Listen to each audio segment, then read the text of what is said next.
কংগ্রেসের ভারত জোড়ো ন্যায় যাত্রাকে অন্যায় যাত্রা বলে কটাক্ষ বিজেপির রাজ্য সভাপতি সুকান্ত মজুমদারের। রবিবার জেলায় একগুচ্ছ কর্মসূচি উপলক্ষে কলকাতা থেকে রেলপথে বহরমপুর যান সুকান্ত মজুমদার। বহরমপুর রেল স্টেশনে তিনি বলেন, রাহুল গান্ধীর অন্যায় যাত্রা হচ্ছে। রাহুল এবং বাংলার প্রদেশ কংগ্রেস সভাপতি অধীর চৌধুরী দুজনকেই কটাক্ষ করেন সুকান্ত মজুমদার। অন্যায় যাত্রা শুরু হচ্ছে মাঝে মাঝে। রাহুল গান্ধী আমাদের পলিটিক্সের এন্টারটেনমেন্ট মাস্টার। মাঝে মাঝে উনি এরকম বিভিন্ন এন্টারটেনমেন্ট করতে নামেন, আমরাও দেখি, আনন্দ হয়, আপনারাও খোরাক পান, মিডিয়া টিডিয়া একটু হয়, ভালো বিষয়। তো দেখুন, এই জোটের কোনো ভবিষ্যৎই নেই। ওই জোট হচ্ছে বাংলার, এই শীতকাল চলে এসছে, আগে যাত্রা হতো বিরার বধুয়া অমুক তমুক, তো সেরকম এটা একটা যাত্রা বলা ইন্ডি জোট। এবার ওখানে মারামারি করছে, এখানে মারামারি করছে, দিল্লিতে গিয়ে দোস্তি করছে। অধীর দা ওখানকার পাপ্পুর কথা শুনে এখানকার পাপ্পুর সাথে ঘুরবে না ঘুরবে না সেটা ঠিক করতে বলুন।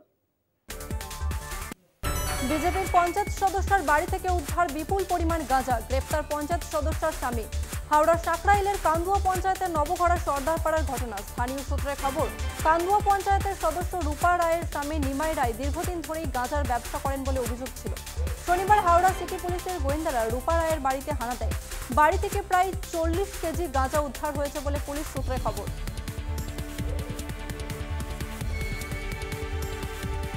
কোপাইয়ের বুক চিরে উঠছে কংক্রিটের পিলার। কোপাই বাঁচাতে নদীর তীরে অবস্থান বিক্ষোভে বসল শান্তিনিকেতন খোয়াই সাহিত্য সংস্কৃতি সমিতি। জেলা প্রশাসনের পাশাপাশি রাজ্যের মুখ্যমন্ত্রীকে চিঠি দিয়ে বিক্ষোভের কথা জানিয়েছেন তারা। কোপাইয়ের উপর এলাকাবাসীর জীবন জীবিকা অনেকটাই নির্ভর করে। নদী থেকে অবৈধভাবে বালি তোলার প্রতিবাদ এতদিন জানিয়ে আসছিলেন পরিবেশ প্রেমীরা।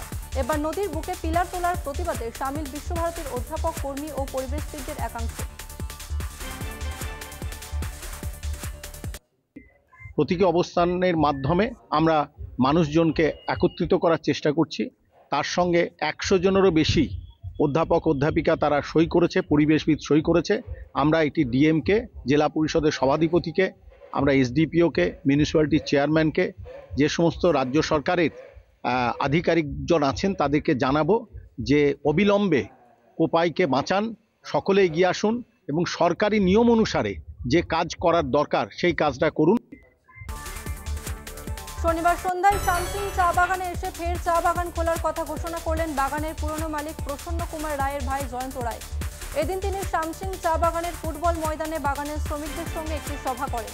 ওই সভায় তিনি প্রকাশ্যে শ্রমিকদের বাগান খোলার কথা বলেন। শিক্ষক নিয়োগ দুর্নীতির মিডলম্যান হিসেবে অভিযুক্ত হন প্রসন্ন কুমার রায়।